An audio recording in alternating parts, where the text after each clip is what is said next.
Do you have crooked teeth? Probably, because all of us have crooked teeth these days. It seems like everybody gets braces, but you guys tagged me in this video a ton that basically shows that maybe we didn't always have crooked teeth. So why did our ancestors not have crooked teeth, but we do? So we're gonna watch this video and figure it out. I'm actually super interested. I have no idea what we're getting into. This is a completely blind reaction. So let's go ahead and watch the video and see why we have crooked teeth. Okay, it's obviously from TED, which is the thing. I've never seen a hunter-gatherer let's go with crooked teeth. It's from Stanford, so you know he's smart. All these ancient skulls have perfectly straight teeth. Yeah, but look at that. Look at that. Look at that little knob head. You want straight teeth, but you're gonna have a head like that. Despite almost certainly never sporting braces. And this isn't some strange sample. According to the fossil record, ancient humans usually had straight teeth, complete with third molars, or wisdom teeth. Actually, that's an interesting take because we do see this a lot, in that the fact that we don't get our third molars in anymore. Back in the day, everybody used to get their third molars in. Now, more and more and more, they're super impacted. I have no idea what really caused this. It could be like airway issues and stuff like that. It's gonna be interesting. I'm interested to see what he says. So, what happened? While it's nearly impossible to know for sure, scientists have a hypothesis. Okay. A couple million years ago, the ancestors of modern humans lived a subsistence lifestyle.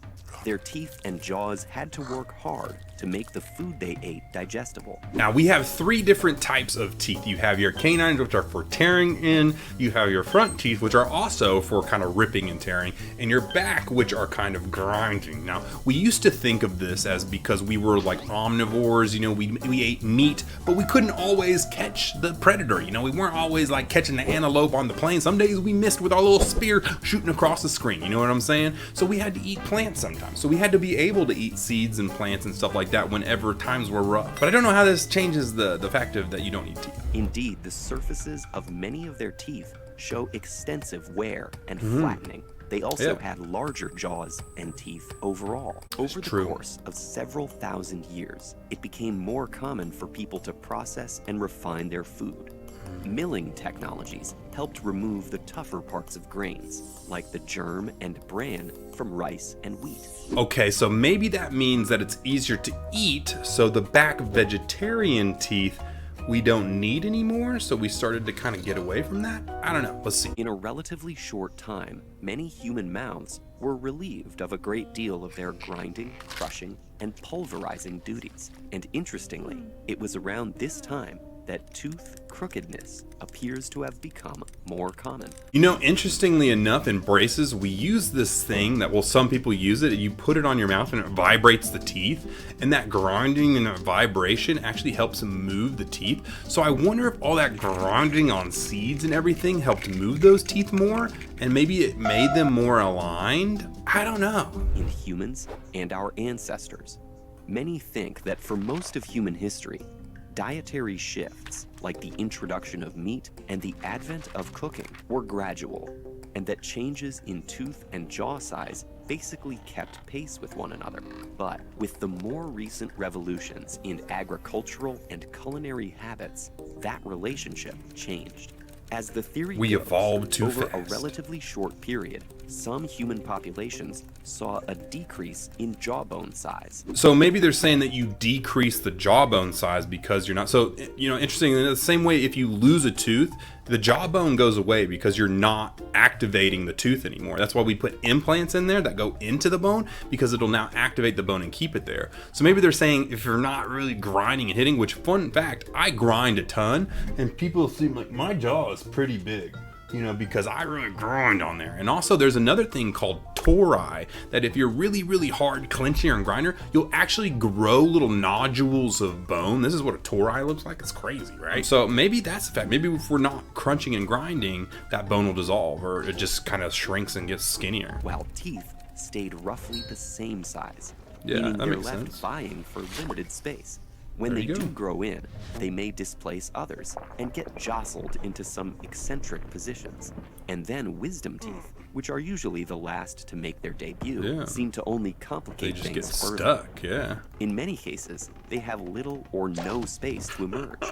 This can lead to impacted wisdom teeth, which may cause discomfort and infections if not surgically removed. And also can kill you. I bet you didn't know that. Your wisdom teeth can kill you. You have this like cavernous sinus thing, and if you leave it and that infection gets into what we call your cavernous sinus, it'll lead up to your brain and you will die. Which is why we tell you guys, get your wisdom teeth out. You think we're joking? We're not. Get your wisdom teeth out if they're impacted. If they make it all the way through, then maybe you're smarter than I thought. You know what I'm saying? Maybe there's something special about you. We need to study you in a lab. In a 1983 study, researchers raised 43 squirrel monkeys on diets of either naturally tough or artificially soft food. Those fed softer food had more crowded premolars, rotated or displaced teeth, and narrower dental arches. The only problem I have with this is that if you're eating a lot of hard, crunchy things all the time, your teeth may be straight, but you're gonna break them a lot quicker. What they're not telling you is that a lot of these older generations crack teeth, broke teeth, chipped teeth, and then all of a sudden you have no way to repair it, and then you lose the tooth anyways. So with the crowding, I would rather almost have braces and just straighten them and then be able to keep all my teeth because I'm eating a softer diet versus eating hard rocks all the time compared to those given raw. That's my only and dried negative so far. foods.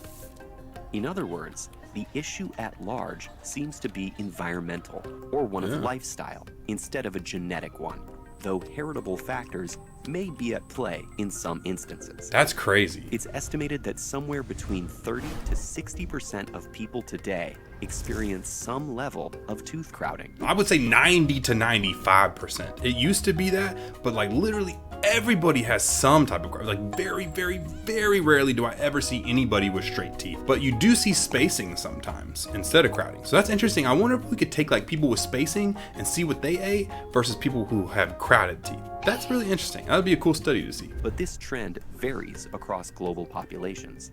Some people naturally never have wisdom teeth, and some don't experience tooth crowding or crookedness and still get their wisdom teeth without a hitch. Like in African American populations, they normally have larger jaws in general, and most of the time we see spacing. In fact, they're one of the #1 people that we see with a gap right down the middle of their teeth because they have larger jaws they can fit all their stuff in. Whereas we see the Asian Americans have a lot of crowding, and a lot of time they have an underbite. That's something that you see in there. So it's like each population's different, so it's kind of really interesting to see. This seems to coincide with diets that are less processed. That makes sense. So, how can we prevent tooth crowding early using lifestyle changes and orthodontics? Well, it's certainly something to chew over. Well, who would have thought? You just had to crunch on some nuts. You didn't even need to get braces, but that's your parents' fault because you've already got the crowded teeth, so now you gotta fix them. But I tell you what you could do, you could like this video, subscribe, and watch this video, or else you're gonna have crooked teeth for the rest of your life. Bye!